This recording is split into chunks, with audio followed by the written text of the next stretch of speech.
Right, today we're joined by Glen's Vodka Premiership Manager of the Year 21-22, Ange Postecoglou. Third time now. Hat-trick ball. Thank you, boys. Yeah, get to keep you now. So, I love that. But we were disappointed. I thought with the third time would have maybe been in his house. To do the interview. That ain't Never happening there. No. Even the fourth time. You're lucky they let you in here, mate. Come on, let's be honest. How's life? You're breezing life, big man. You're breezing it. I wouldn't say that, but it's going all right. It's going all right. Second year, so I had a good break, which was good. I needed it. Magaluf, you said you went with your pals. Hey? Magaluf, you went in the summer. Where did you? Ibiza. No. Oh, right. What? Where did you go in the summer? Do you really think I'd go to Ibiza? What party? No, I'm not into pool parties, no, mate. I took my young family and we went to Greece. We spent most of the time in Greece, which was nice. Like I said, I needed a break because we came straight from Japan, and by the end of it, mate, I was pretty cooked. So needed some time away, and I knew this off season would be less hectic than the previous one. Still had some work to do, but managed to switch off and got back in, and it's been solid so far. Whereabouts in Greece? Santorini? I moved around a bit. Stayed in Athens. I was born in Athens, so I got some friends in that. So we stayed there, and then we just kind of moved around the islands. Beautiful. Where was it you went? Blackpool, wasn't it? Blackpool with the family.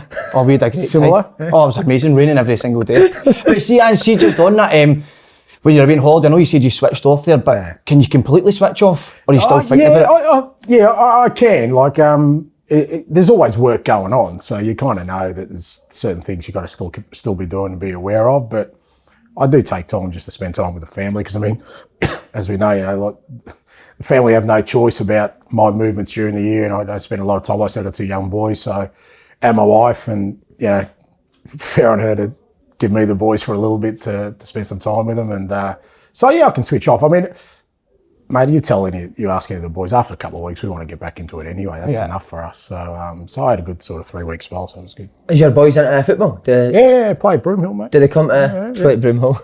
They do. The young ones? Oh, the young ones, yeah. I've got the academy. Yeah. Blockish, you've come to mass school. Academy. Do they come to the games? Yeah. Who's your favourite player? Kyogo. Is it Kyogo? Has to be. And because he's come from Japan too, and sort of their first sort of introduction into football was me at Yokohama. They were really, they were babies when we went there. So the fact that he came from Japan, he was the first player to come. Kyogo. They don't mind Dyson too because they watched him play for Yokohama with us. Right. What position? Old enough to have a position on the pitch? Too young, mate. What age is this? 6 and 8. He's He's trying to look like Kyogo with I'm that trying to hair. get the old hairstyle. Close, yeah, Getting it, He also thinks he looks like Matt O'Reilly, do you see? Nah, that's it. Don't listen to that nonsense. He's the one saying that. But a great friend of yours, especially mine, is James Forrest. So we're struggling for numbers just now. Obviously, him and James are good pals. James, can we get him on loan for it? Nah, no chance. Too He's a legend, valuable. wasn't he? Too valuable for us, mate. He's some man, isn't he? James Forrest, good boy. Yeah, great. Yeah, and really important for me that guys like him. He re-signed last year. That he's still very much a part of the club. He hasn't played a lot yet, but he'll play. And part of building a football team is not just. It's about the people you got within the building, how do you build a culture? And to me, culture is just people, you get good people in the building and you don't have to worry about things. And he's a really good one, he's had a great career here and he's still motivated to do well. So, really pleased to have him part of the group. Brilliant. Now, we are coaching part-time just now. I don't think a lot of people know this. You actually coach part-time. Was it your first job in Australia? Yeah, so football in Australia up until probably late 90s was probably, even the highest level was sort of semi-pro. So not all the boys, but most of the boys had jobs during the day and we trained in the evening. When I was playing at the highest level, I was part-time as well. I was working in a bank and playing in the afternoon. And that's while representing my country and everything. So Australian football was semi-pro for a very long time. And I was saying we only trained 2 nights a week, but you went in and tried to make a change and make it 3 nights a week. Yeah, so I mean, that was kind of one of my first jobs. I kind of retired young and dropped down a couple of levels just because I wanted to get my coaching career going, and I had all these grand ideas, and I took over a club and kind of said, look, we train twice a week. Let's do 3 nights a week. Let's be on time. I wanted to set the highest standards possible, and after first night I thought it went well. The president was really happy with me. The next morning he calls me, he said, look, 8 of the boys have asked to leave. They're just not interested. They came here to be part-time. You want to turn them into full-time, and so that didn't go. I mean, I was struggling for a team, but I've always felt that, if you drop your standards, or if you drop, and it's about understanding, obviously, that these guys work, but, you've got to try and be the best you can be under the circumstances, right? So I didn't want to dilute that. I didn't want to go down a level in what I wanted to create. So it's not easy, but it's doable. Did your team struggle at first? Yeah, of course. Please tell me the time. Yeah. But Still got time. But that's part of it, you know. I mean, I remember when we last spoke, right? You won't remember, but I gave you one piece of advice, right? I remember, don't change. Correct. This game will try and change you. As soon as you become, it'll try and change from the first day. What you believe in, who you are, your standards. It'll try and why? Because of the elusive gold of the victory, right? So everyone gets seduced by that. Now, the one thing in football you can't guarantee, you can be Pep Guardiola, Jurgen Klopp, you've seen it over the week, you can't guarantee victories. Doesn't matter how good you are, you can't. So you got to hold on to something else. What else is you going to guarantee? And for me, the only thing you can guarantee is the person you are. I can bring myself, my standards, my beliefs every week, and that's never going to change. And then the results will take care of themselves. I want to give you a hug so much. Is there any advice you would give a coach that First doesn't team speak? coach that can't talk. That's a hard one. You know? Because I can't even give you a translator because you've got to say something. Mate, honestly, first time he asked me to speak, my mouth went all dry, didn't I? Couldn't get a word out, and since then I've kept that going, just not open my mouth. It's hard, you know. Like I often, it's one of the hardest things is you got all these ideas, you might have great knowledge, you're great sort of talking to people one-on-one, but when you stand up in front of a room full of people, it's real difficult to get that sort of across without it, you know, you feeling sort of that everyone's looking at you, every word is important. So it takes a bit of practice, you know, so it's not easy. See how you're quite standoffish now, as you said to us beforehand. Were you like that at the start, or were you more vocal? Yeah, no, I was much more involved at the start, you know, because like every young manager, you want to do everything, you want to be involved in everything. It's only as you get older you kind of realise, you know, your responsibilities become bigger and broader, and so you've got to take a step back, give people some autonomy to do stuff. So, but initially, yeah, I was amongst it. I mean, I've always been able to keep a distance between the players and myself. Not, again, I always say that. That's just because of my nature as a person, right? So I wouldn't say that this is for everybody. But I felt it was easier then for me to make decisions, right? So I don't know if I might have told you this story before, but one of the first decisions I made was that when I took over as coach of my team, South Melbourne, one of the best players at the time, but he was at the end of his career, was one of my best mates, teammate for 10 years, one of my best mates, still my best mate today. First conversation I had to have was to tell him that he needs to retire, and he wasn't ready to. Wow. So I've seen it across from a guy who's one of my best mates, still a mate today, and I had to tell him that, and I thought, I don't want to be doing this all the time. So I don't want to get too close to people where I'm forced into maybe compromising how I do this. Whereas every other time I make a decision, it's clear. Now, he's still a best mate. At the time, he didn't talk to me for a good little time. But, he said that, look, it was the best thing you did. You're honest, no problem. We get on with it. But I felt like there's so much emotion going into that. I don't want to be doing this every time I have to make it's not only the tough decisions, even good decisions about, other people who I'm working with on a daily basis. And it's just 2 minutes. Tell me. Listen, mate, I think you need to retire. It didn't look like it was hard for you to do that. That was the easiest thing I've done since I got the job, Ange.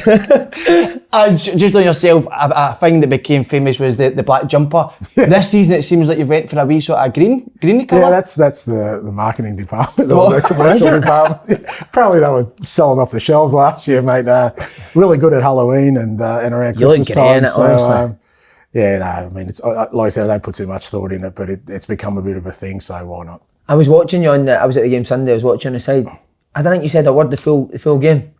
Yeah, I don't like to. I don't like to sort of, I just think me watching the game, being calm, being as unemotional as I possibly can, you're still inside, you're still churning, you're still following the game. That's the only way I can help the team. And if you look at our team and the way we play, we want to get on with things. We don't want to sort of be there stopping a game or arguing with oppositions or referees. And if they see me carrying on the sideline, I think that just reflects on the way. But I've always been like that. I just, I might be repeating myself because I keep saying the same things, but it's like when I go to the cinema, I hate, if somebody's talking, mate, I don't know what's going on. So don't talk to me at the game. I'm watching, I've got to make decisions here. Because it's not even the fourth official or you never got on the fourth official, nothing. No, again, why? What's the point? If I'm talking the fourth official, it means I might be missing something important that's happening. And really, is it going to change anything, mate? I've never been into it. I've always tried to, there are times I'll get, pretty emotional myself, but for the most part, I just try and watch the game and see if I can help the team. I know your hero growing up, Harry Kewell. Harry Kewell. What a player he was, eh? What a player. What a player, yeah. So did you work with him in the past, Ange? No. No. But I mean, I kind of keep tabs on different coaches, young coaches in particular. I mean, I've always been big on, because I mean, it happened to me. There was a period in my career where, I couldn't get an opportunity, and I thought, mate, it's just not right. I knew what I believed in myself, so I thought, why doesn't somebody give me an opportunity? And it was just a bit of luck and a bit of circumstance that I got an opportunity to coach again. And since then my career's gone off. And I thought, you know what, there could be other people like me out there. So I'm always scanning to see. I follow as many young managers as possible, see how they're going. And it's not about them having success. It's, Harry, if you look at him, he's really wanted a crack at having a career, and he's done some really tough gigs, 3 or 4 times, hasn't worked out for him. And watching him from afar and talking to people, they said, look, he's got plenty of energy, great enthusiasm, great knowledge, just needs to be in a good environment. So I thought, you know what, bring him in here. He'll add what he's got because he has played at the highest level, won a Champions League. But also then he can develop working alongside some good coaches here, being in a good environment. So did you need to meet him on a personal level first, or was it just on other people's really, opinion? No, just mainly people's opinion. I mean, I had a good chat to him on the phone, and I guess I think I've got a pretty good gut instinct with people. I can sort of tell straight away sort of whether they'll fit or not. And, like I said, it's just about opportunity, mate. You open a door, they walk through. If it doesn't work out, I'll kick them back out the same door they came in. But, if they take it the right way, then they develop and hopefully they go on and have a great career. Must be amazing that as a young winger, though, getting a player like Harry Kewell to coaches, Yeah, absolutely. Yeah. But does that still go a long way with players' coaches' playing career? Yeah, I think so. I think for the most part. I mean, depending on the level they've done, but say, I think with someone, but then it's about how you project that, right? Yeah. So, I was coached by Ferenc Puskas, one of the greatest footballers of all time, and the guy was so humble, right? He'd won World Cup, played in World Cup finals, Champions League won, done everything in the game, one of the world's greatest players. And I used to pester him about stories and that, and he would always go, it wasn't that big deal. And I really, just by him being that humble, mate, we'd run through brick walls for the guy, So it's not just about your playing career, it's how you project that to other people. Was he a good coach? He was okay. He wasn't great tactically, but he just loved attacking football. So he used to play with 2 wingers, mate, and he'd tell the wingers, don't come back past the halfway line, just stay up there, And amazing. Mate, I was a fullback. I hated it because there'd be about 10 of them running at me. I'm going, any chance of some help here? He goes, listen, and the boss used to say to me, he goes, people aren't here to see you, they see you here. Just get the ball, give it to him, and off we go. So I'm going completely off track. Just something that you said about you were out of coaching for a bit. Why was that? Because I started at South Melbourne and my I had 4 years there. We won a couple of championships. Then I got the gig as national team boss for the under-20s, under-17s. Did that for 7 years and had some success early on, but the last 2 we didn't qualify for the last World Cups and I lost my job. And then, if you jump on YouTube, it's probably the first thing that comes up. I did a famous interview with someone that didn't go well, and I was almost unemployable at the time. People just thought, he's... What, in one interview you were unemployable? Yeah, pretty much, yeah. Right. So, in Australia anyway, because that was the market then, and I'd even applied for a couple of assistant coaches roles and didn't get them, and I kind of thought, well, I was ready to go overseas, and like I said, just pure dumb bizarre luck. An opportunity came up, somebody in the game said, look, give him a crack, and that's when I got the Brisbane job and sort of kicked off from there. So what were you doing for the 2 years? Mainly on TV. I was doing a bit of punditry and just coaching kids and just doing whatever I could to make a living. Oh, yeah, right. Yeah. I watched that interview. It was shocking for the guy Fozzie. Yeah, it was. It was brutal. They hung you out to dry a wee bit, didn't they? Yeah, they did, because I kind of knew at the time that I was leaving the role anyway. Yeah. And, he wanted me to sort of say that on air that I'm resigning and I'll take responsibility. And look, I mean, that's their job. They kind of want to build it up. But the problem with that was that's how people sort of looked at me after that. There was one job I actually got, and then the owner he hadn't seen the interview, he just saw the interview and then pulled out and said, no, we can't have this guy as manager of the football club. Wow. So, yeah. Was that a top team in Australia? Yeah. Was that? Yeah, absolutely, yeah. What an idiot. Right, last interview. You mentioned whiskey and now your house is full of whiskey. Yeah, no, it was, it's one of those things, I just have to be careful what I say. I did say I like a drop, and I do, to be fair, but it's just like, every person I see has pretty much got a whiskey clanging around in their car that they're waiting to meet me and just say, here's your whiskey bottle, Ange. So if you have my cupboards, they're just full of either Lego figures that my boys have built and just whiskey bottles up the back. So no chance I'll drink them all, but I do enjoy a nice glass. Has it been nice for him to give us a bottle? I love a couple of wee bottles, aye. We need to. We need to go out for a drink, didn't we? Well, so, if you could, obviously this works, so anything that you want, you say you're interested in, you're going to get loads. Is there anything you want to? No. People are very generous and kind, mate. That's fine. What is it everyone sends you? Can I say that one there? How's it, that's you been in Glasgow a year now, how's the family finding it? Are they loving it? Yeah, really good. They've settled in well. Like I said, I've got two young ones who go to school and love their school, and my wife, she's adjusted really well here, made friends. It was tough. Like when you go to, say, a country like Japan, great country, great for the kids growing up, and really safe, and people are so friendly, but because of the language barrier, hard to make friends. Like for me, it's easy, right? So wherever I go, I'm working. I have connections, I do something, but for your family, it's hard, Like my wife's got to make friends. How do you make friends? So being here and knowing the language and everything, she's, they've all settled in really well. Mate, you lot are really friendly people, mate. I mean, the amount of homes I've been invited to for dinner that people have literally just met. Yeah, come on. Have you ever came up there? Huh? I know your mum needs to stop doing that. She's always up there, always back there. But I know you like the West End. Have you got I'm not going to say where you eat. I've seen you in there a couple of times. Have you got a favourite? What's your go-to dish at an Italian restaurant? I don't mind a sort of chicken parmigiana, so I'm a bit partial to that, and any kind of pasta. There's some great eateries, to be fair. Yeah, in Glasgow. So was it when you always go to Greg's? You like that, don't you? Have you tried a Greg's? It's unbelievable, mate. Isn't it? The steak bake for 70p. We'll bring a few steak bakes up. You have to make a reservation, or just roll up. You'll get you a table in Greg's.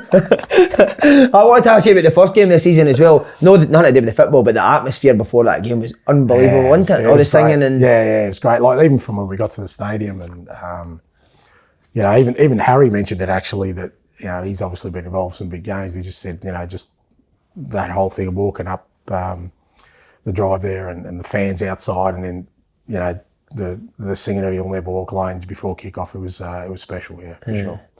See, with that as a manager, though, it's crazy because people talk about tactics, talk about man management, but you've almost brought a connection with the supporters, which has helped the team play.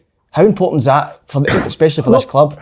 I thought it was important. It was important for me because I kind of knew that if I was going to make this work, we're going to have a bumpy start. I didn't know how long that would last for. I knew it couldn't last too long because I wouldn't be around.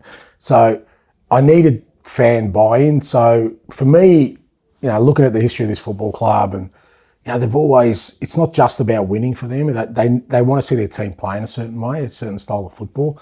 So I thought, right from the start, if I can sell them that hope a little bit of, even if the results aren't there, that, we're going to try and play some football here that's going to excite the supporters. And I think they saw that straight away, even though we weren't winning games. And I think that helped the connection, because then the players, I think, got confidence from that, that the supporters will be behind them. And so it was crucial for me. I think maybe it would be different if I was a kind of manager who was well known. It maybe wasn't as important because you get that immediate buy-in anyway. But with me, I think I had to earn that sort of trust from the supporters. And to be fair, they've been brilliant with me from day one. Obviously, your recruitment in the summer was getting guys that had already been here, Jota and Carter Vickers. I've been to 2 games this year. They look like they've taken their game to another level again, didn't they?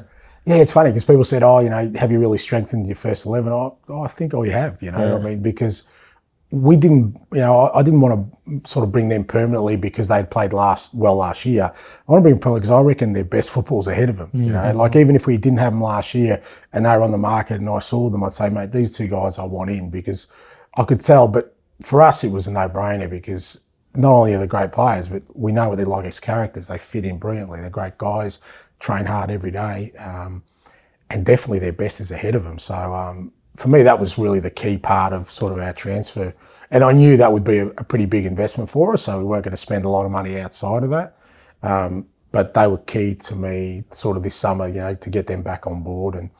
And to be fair to both boys, they didn't look at other options. This is where they wanted to be, which kind of made it easier. You're being a winger, Jota's. Could He's- he go to the top level, Jota, eventually? I know this is a big level, but It seems if he has took his game though to the next level. Yeah. Yeah, look, they all can. You know, I mean, that's who's to say. You know, I keep telling them every day. You know, you can go around life, you know, working on other people's labels and being limited in where you think you can go. Or you can just not think about that stuff and just try to be the best you can be and see where it takes you. You know, so you know, whether it's Jota, Cameron, or some of the other boys in here, there's no reason why they can't make the top level. And if you don't, let it not be because you stop because somebody else said, well, you'll never get there.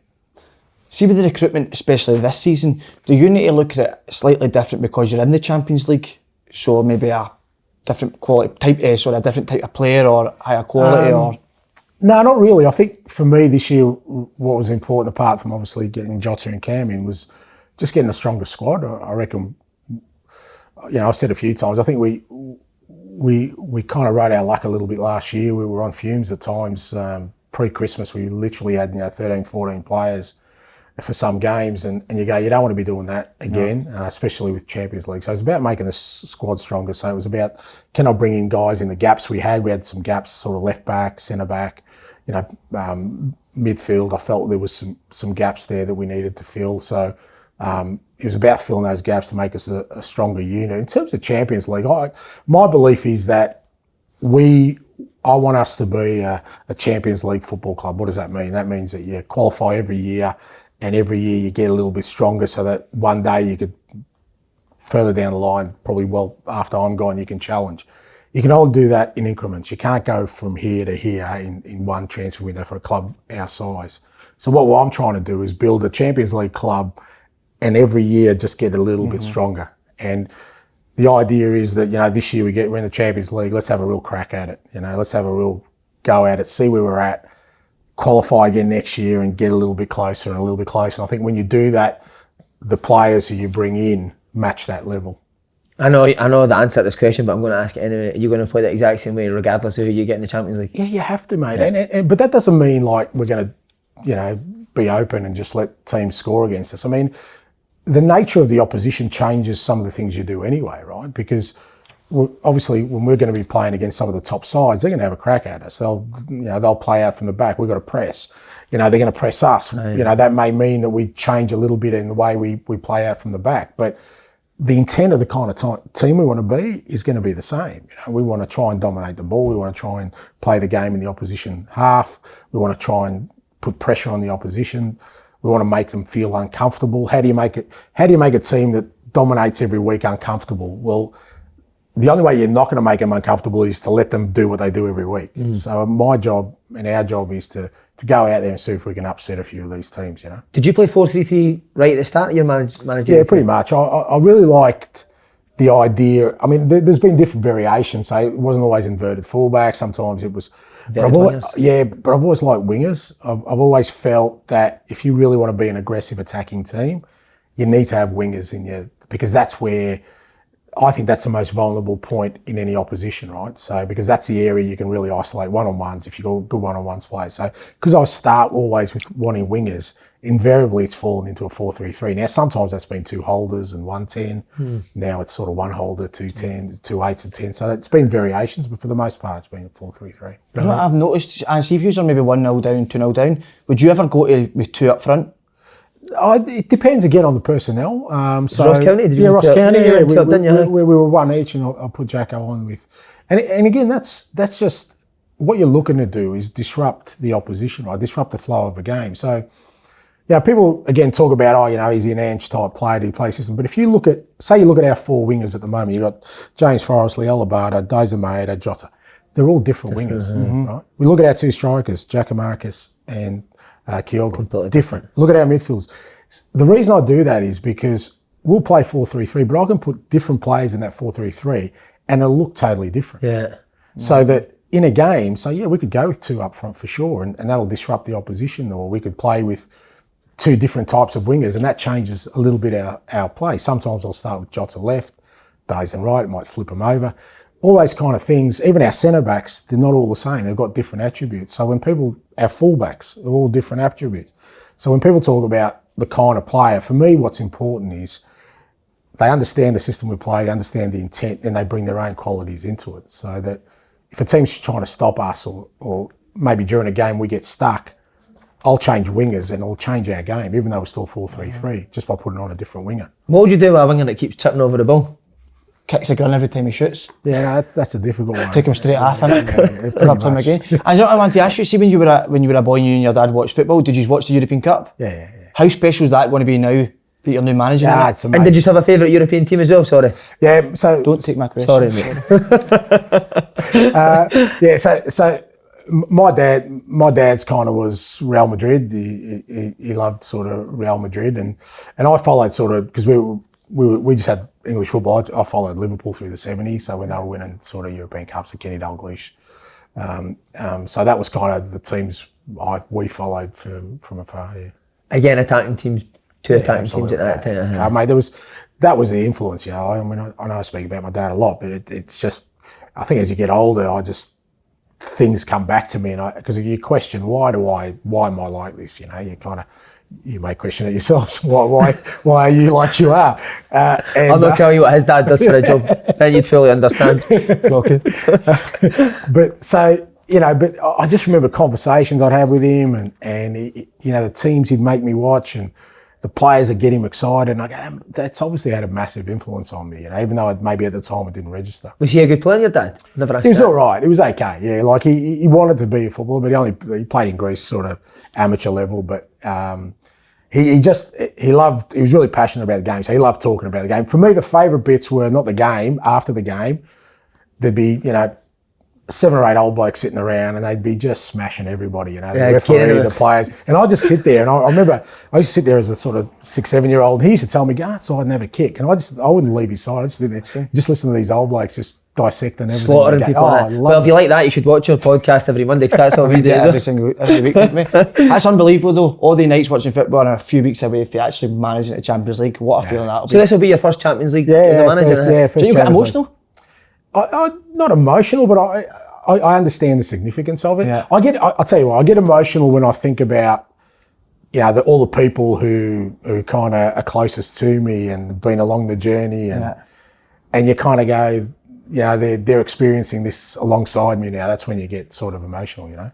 And see if you think the atmosphere's been good. See the Champions League nights. Exactly. Oh my Lord. Yeah. Well, we were actually part of the Champions League squad, so if you want to know what the atmosphere is. I was on the bench against Benfica, and the manager actually said I was going on. No, but did you get on? No, 91 minutes. Right, so who cares? Neil Lennon said, Slaney, you're going on.